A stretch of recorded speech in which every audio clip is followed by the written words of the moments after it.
Hello, ladies and gentlemen, and welcome to a new episode of Darts Around the Globe, a series where we meet a new darts player from a new country in every episode. Today we are joined by the reigning Icelandic champion and the man to beat on the Icelandic island. He's one of the guys behind the live Darts Iceland YouTube channel and Facebook page. I'm talking about Matthías Fridriksson. Hello, my name is Matthías, and you're listening to Darts Around the Globe. Matti, how are you doing today? Hi, Pim. Thank you. I'm doing good. We just got good news from the Icelandic authorities regarding the lockdown. They are gonna ease it a little bit.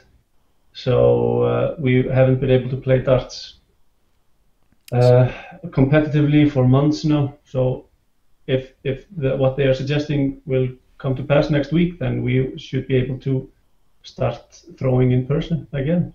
Oh wow, so physical darts in Iceland by next week, hopefully.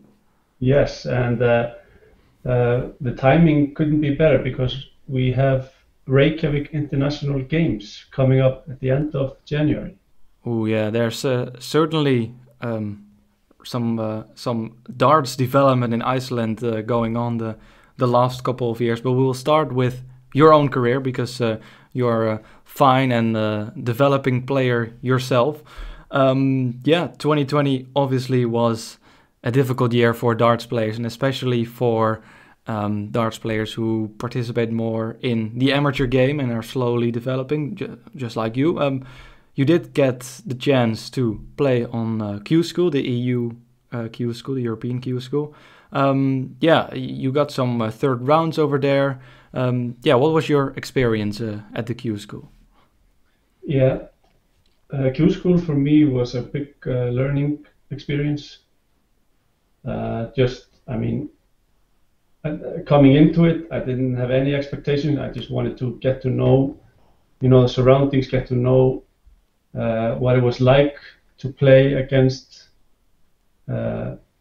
good players, really good players, because the standard in Iceland is improving, but it's not up there with Germany, Holland, and England. Mm-hmm. So just no expectations, and I was nervous, obviously, first few games, but then I just kind of eased into it and started playing all right, I would say. But like usually when I travel abroad and play, and when I get back, I go straight to the drawing board with technique, darts, my style and everything. I tend to overthink things maybe, but it's a funny story that my average was maybe 72-3 or something for the whole Q School. I'm not sure, but when we went back to the hotel after the final day, I noticed one of your Dutch players, what's his name? The tall Kleermaker. Sorry. Kleermaker. Oh yeah, Martijn Kleermaker. Yes. Martijn Kleermaker. Yeah, I saw him throw, and I kind of fell in love. Wow, that's what a style! Like, this is so fluent and perfect. I wanna throw like him, I said to myself. So, and one of my favorite players is Michael van Gerwen, and the way he throws, I think it's perfect. The way the dart flies in the air and everything, it's just perfect. So I went to the hotel room and set up a board in the hotel. Mm-hmm. Had in mind, okay, I'm just going to throw like Martin and MVG. Played the computer, and I had like a 95.6 average. Yeah. And I'm thinking, whoa, what's going on here? This is something I need to develop. Well, so, I mean, if I like understand you like correctly, it definitely was a learning experience. Unfortunately, not at the or in the tournament itself, but at the hotel room after it. So yeah, that's good to hear. Also listening to you take it really professionally, or at least like think by yourself, what can I improve? And Yeah, that makes me thinking, like, how did you got into darts first of all? Like, what made you play darts for the first time? Yeah, I was 24, I think, when I started. I came to Grindavík, where I live now, to play football. I wanted to play football in the top division in Iceland, and there was an opportunity here in Grindavík to play. And in 2010, I transferred over, and my friend Scotty, he started talking about darts, and he's from Scotland, so darts is in his blood. And I was just, what a silly sport is this? What are you talking about? This is not a sport. And that the following Christmas, he told me to watch the World Championship, and I just fell in love. It was, wow, what a party! And then the place we rented a year ago, 2012, it had a dartboard in the garage and some darts. So that's when I picked up a set of darts for the first time. I think it was around 2012. Yeah, so Wow. didn't start young, but I think I'm just beginning now. Well, yeah, that's a great story already. You said it already. You were a professional or semi-professional football player over there in Grindavík, in the highest league of Iceland. I don't think you're playing anymore in the team, right? Like, what made you choose to fully go for darts instead of football? Well, I always told myself, when you stop having fun playing football, it's time to stop and do something else. And at the time, me and my wife were having our first child, and things were just changing in my life. So football became less important. I also suffered a big knock on the head in one game in 2018, in the summer of 2018, and that I was recovering for maybe 2-3 months, and after that I kind of stopped like hitting the ball at practice, and was kind of I wasn't 100%. Mm-hmm. You And lost with the that, fun in the game, yeah. Yeah. I lost a little bit of interest, but and on the other hand, my interest in darts was growing and growing and growing. So it was in the early beginning of 2019 when I just said, I think I had enough of football, and it's nice to come home from work and you can do whatever you want to do. You have you don't have to go to practice for 2 hours or 2.5 hours, and you can take a summer vacation at a normal time, like in June or July. I've always taken my summer vacation in October, just because to be completely free from football. Well, yeah, that's almost like a Garen Price story already. Yeah. So now you have to become world championship and then the world champion, and then the story will be fully round. Yeah. Yes. Yeah. So you already played sports in your city, Grindavík. But then at the end of last year, you were selected as Sports Player of the Year over there in your city. Yes. Yeah, how did you feel about receiving such an award? That was a amazing achievement, not just for myself, but for the sport of darts in Iceland as a whole, because no dart player has ever been voted the sports person of the year of their town. So I think it would be a big a big jump for the sport in Iceland, and we're seeing it now, how it's growing and growing. All the vendors who have dartboards and darts, they are just completely sold out, and we're getting a lot of interest in the sport. Our local TV channel, the Spurt for Sport, they have picked us twice now and they've invited us for two tournaments last year, and hopefully this year they will do something similar. So, but personally for me, it was just 2020, as bad as it was overall, darting wise for me, it was pretty good. I became Icelandic champion. I won both of the TV events, and I think I won 4 out of 8 ranking events. So overall, darting wise, it was pretty good. Yeah, I have that list in front of me now. First of all, darts certainly is growing. Even an outsider as me notices that. The level is also rising in a rapid pace. So let's talk about the Icelandic darts scene. You were already talking about the TV tournaments, which were very professional. I mean, I don't know any other country which has such professional games at the amateur level. So, I mean, really great that you had to that they organized such tournaments, and hopefully, as you said, they will organize them in the next year, 2021, as well. But as you said, rankings are also played, and then you have the Icelandic Premier League. I mean, what are the main tournaments for a developing or starting Icelandic player to go to and practice their darts game? Well, we have a lot of clubs in Iceland. We almost have one club in each town, and obviously all the clubs have their own schedule.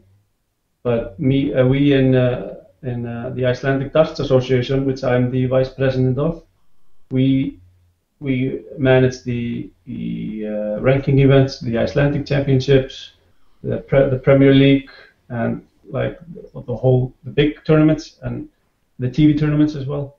The standard in Iceland has been growing, and a lot more players are starting to take it more seriously. You know, there's always this group that wants to come to the tournament and have fun, and aren't really interested in improving, just want to play darts. Mm-hmm. But we are trying to grow the group of people that come to win, to compete, and to get better at the sport, and you know, go abroad and compete. We've only been 3 or 4 the last few years that have really shown an interest in going abroad and competing. But if Iceland is to be taken seriously, we have to get more people to show up to Q School, to the Nordic and Baltic tournaments, and you know, show them that what Iceland can do. Exactly, that's the best mindset right there. You're already talking about the PTC Nordic and Baltic Tour. Unfortunately, the year of 2020 only got 2 events in Finland. I think you were not there, right? No. What was the reason behind that? I don't remember, to be honest. It was a 50-50 decision, but I don't. It must have been something family related. Okay, that's fine. We've seen the season before that. We've seen Icelandic players on that Nordic and Baltic tour. As you said, there's a certain group with Vitor Cherua and Gudmundsson as well. That goes to those international tournaments, and you know, sometimes getting some prize money, sometimes winning a round in the Euro Tour qualifier tournament. How important do you think that Nordic and Baltic Tour is for Icelandic darts as well?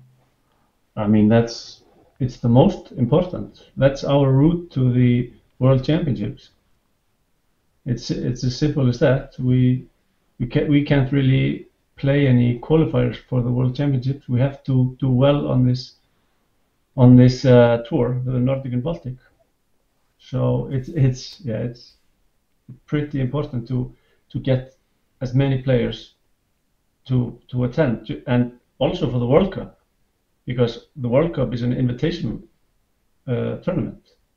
So if Iceland are strong in the Nordic and Baltic, the PTC might say, hey, let's give Iceland a chance. They're doing really well. And that would be, that's the dream, to play the World Championship or the World Cup, or both. And we are, the Icelandic Darts Association, we have started now with the, I don't know the English word for it, but it's we are putting together a team. We are using the site called godartspro.com. Yeah. And we have customized training schedules. We set goals for each player, and we monitor their stats. So we give them advice on technique and all sorts. So we hope that this group will produce in the future good dart players that will take the next step. Yeah, so really taking it professionally. Is that also something that you brought back from your football career, where you had to, I don't know, practice almost every day?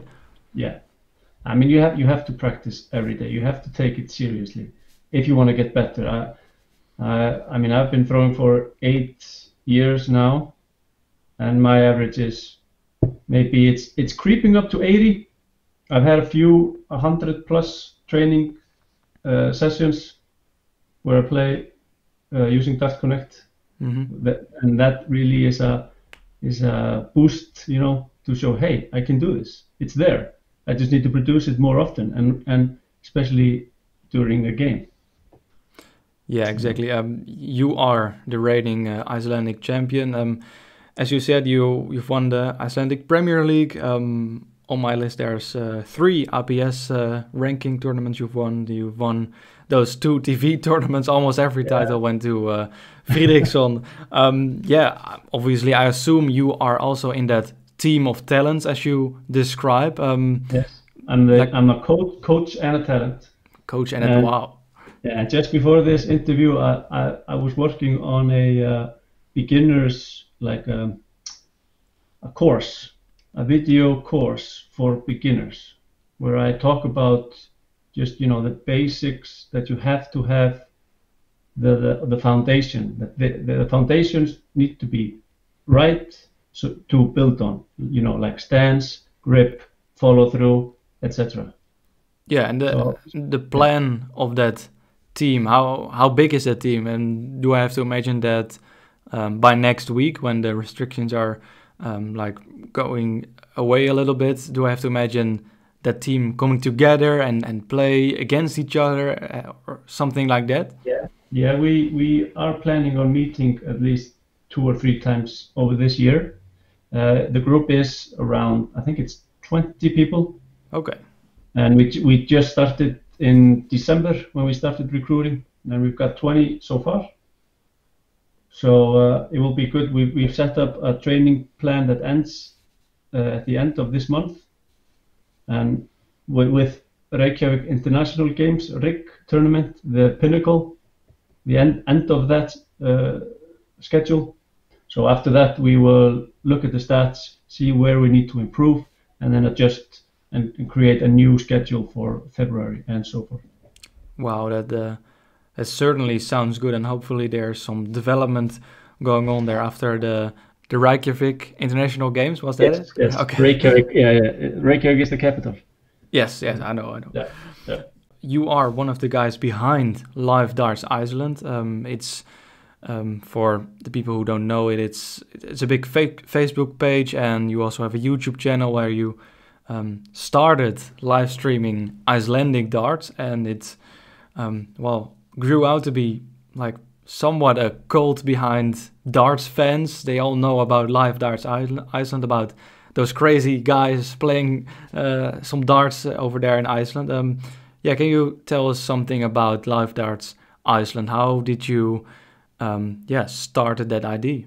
Yeah, it was in May of 2017 when me and Pétur Guðmundsson, we had been training together in my garage or his, and one day he came up with the idea, let's try to can we stream darts? Can we to put extra pressure on ourselves? It would probably be good for our game to have it streamed, and yeah. So I thought it was a great idea, and I'm pretty good with computers, so I managed to get a hold of a webcam, and it's funny to look at the first few live streams. The quality was not great, and the setup was, I think I got an old bed sheet to cover the mess in the garage, and some wooden planks or something, and but yeah, we started just prep throwing, and it has grown steadily since then. Yeah, did you feel like broadcasting, at least at first, your darts with Gudmundsson? Did you feel like it brought more interest in Icelandic darts in Iceland? Like, did you feel like people wanted to, out of a sudden, also play in your tournaments? Like more people playing darts out of a sudden, thanks to those live streams? Yes, especially because the standard wasn't great. So everybody wanted to come to Iceland to win, because they all knew. The comments said, "Oh, I want to come to Iceland. I'll definitely win every tournament." So yeah, but definitely we've gotten a lot of messages, and everybody's just thankful for us to like start this, because when we started, there wasn't really a lot going on online live streaming of the sport, and I kind of think we own a little bit of that start. I created a video just to explain it, because you need the software, you need 2 cameras, you need to splice them together, to create. And I just wanted to show everybody how it's done. And today, everybody's live streaming. Yeah, It's amazing. It is really amazing, and I certainly believe Live Darts Iceland was innovating in live streaming, also in the use of Dart Connect. I think you are innovators over there. Yeah, it's also good to see that. I think when the first Nordic and Baltic tournament was organized in Iceland, it was also the first time it got live streamed, or at least in a professional way live streamed, as well as the WDF Icelandic Open was live streamed. So you're certainly doing great work for Icelandic darts over there. One of your first big successes of that Live Darts Iceland live streams was the Icelandic Premier League. How did that idea start to organize your own national Premier League? I think I was just watching the PTC Premier League and thought to myself, why don't we have an Icelandic one? I think it was just as simple as that. And once I got the idea in my head, I just started rolling with it. We found the right players, we found the right, the sponsors, the location, and we just went with it. It was a really great experience. We started, I think, in 2018, and then we had in 2019 as well. 2020, we did not have one, and we were unsure about 2021, to be honest. Yeah, well, we'll see how this year will develop by itself. Unfortunately, the end of 2020 also had some sad news with one of your former players and a 2-time Icelandic champion, Ingi Marsson, that passed away in the end of 2020. How did that affected the darts players over there in Iceland to lose such a legend on the national level? Yeah, it was a really sad story to hear, and he was one of Iceland's best players. It was always really difficult to play against him. He was really good, and a very, very nice guy, and the whole darting scene in Iceland, it was a big shock when we found out that he had passed away. So yeah, he was a yeah, I don't know what to say. Yeah, I mean it is difficult to Yeah. explain, obviously, also because he wasn't really old or something like that. No. I even remember him playing in the Icelandic Premier League. So yeah, I can definitely feel your loss over there. Yeah, we have to go to the next topic, unfortunately.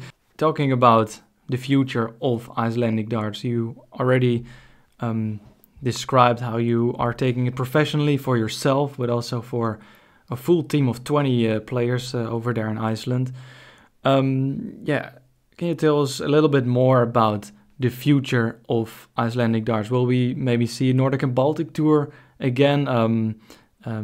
Yeah, first of all, when will the WDF Iceland Open? Yeah, the WDF Iceland Open arise? Yeah, it is scheduled to be in at Easter in April, middle of April.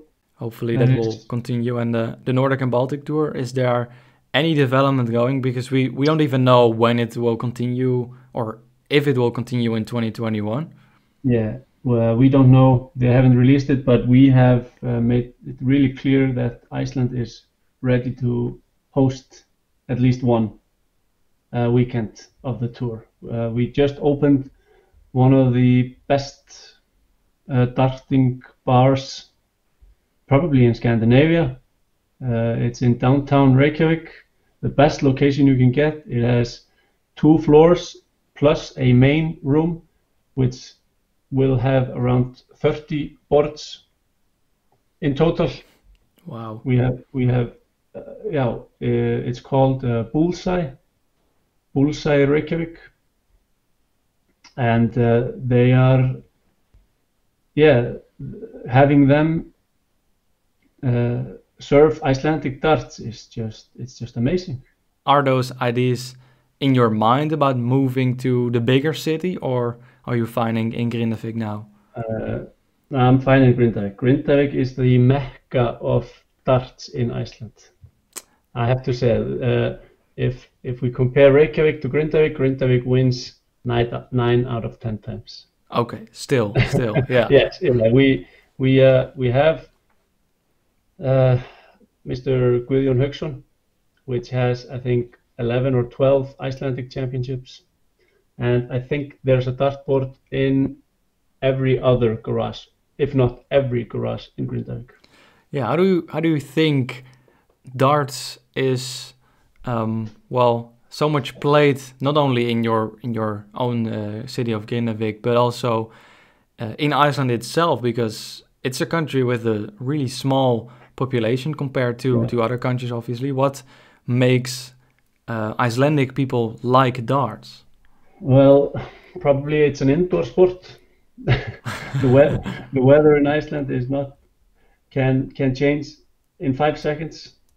So being able to be inside and throw darts is just probably appealing to people. But it's a great sport. It's a completely different than when I played football, where you had to be 100% like active. You had to, the adrenaline had to be 100%. In darts, you need to tone everything down, and you really need to focus and concentrate. Mm-hmm. So it's the beauty of it. Certainly is a beautiful sport. Yeah, indeed. We are already a little bit talking about that future of Icelandic darts.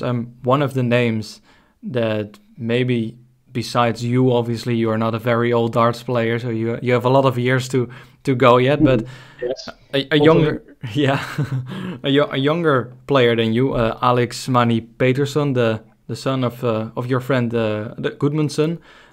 He got into the final of the last WDF Iceland Open. Do you think he is one of the bigger guys for the future of Icelandic darts? Yeah, definitely.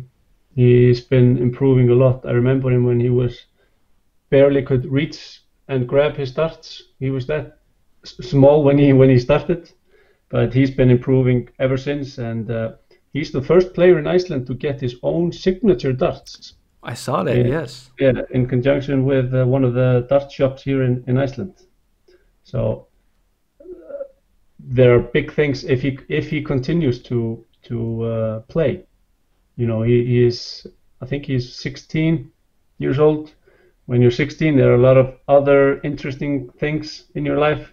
Mm-hmm. So if he's able to continue to play, he is definitely one to watch for the future. Yeah, definitely. I agree with you. He is also someone who travels abroad with his father as well. He played at the Dutch Open. I played him at the Dutch Open. A great memory that was.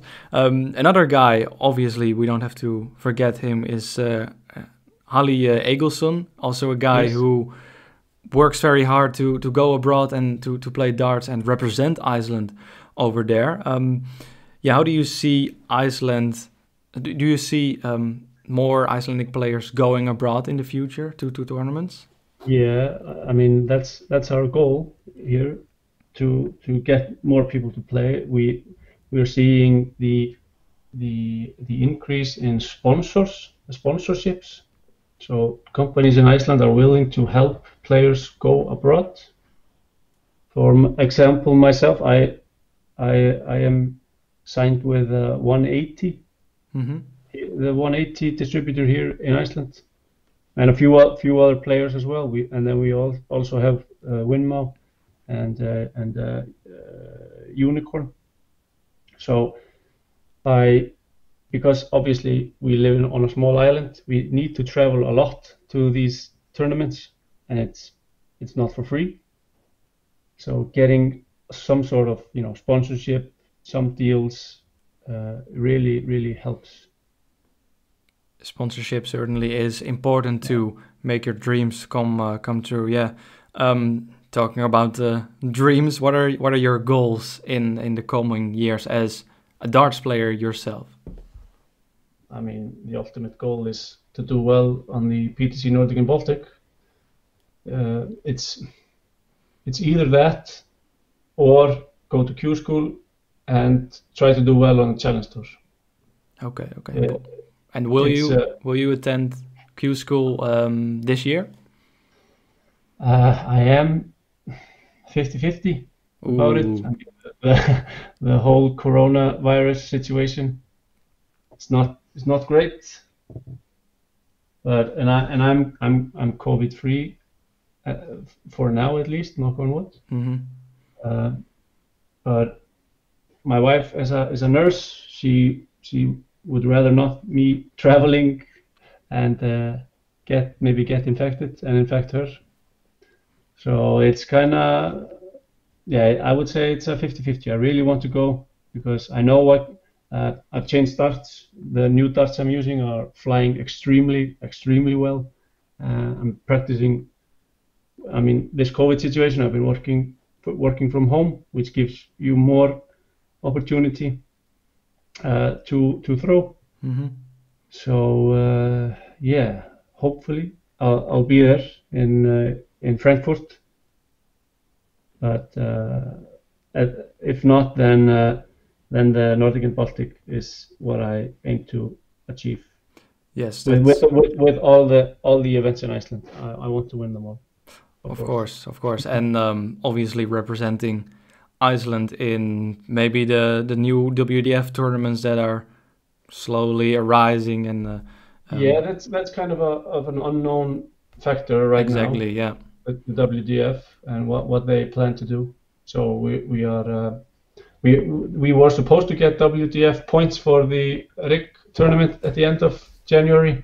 Yeah. But a few days ago they decided to give no points because of Corona in January and February. So that was kind of a bummer.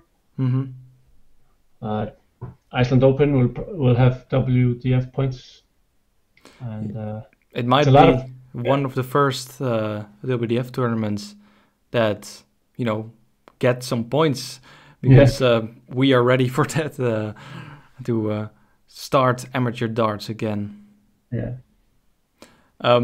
Well, I think Matti is ready to to conquer the world of darts, and I think Iceland is ready to slowly grow into darts and develop itself to a country that is a country to cope with, a country that hopefully one day will play on the Euro Tour, qualify on the Euro Tour, and especially do well on the Nordic and Baltic Tour, and maybe Iceland will be invited one day. And all I wanted to say is that Iceland certainly has a great future with you as a darts player and your whole team. So I want to thank you, Matti, for joining this podcast today, and good luck with your darts career.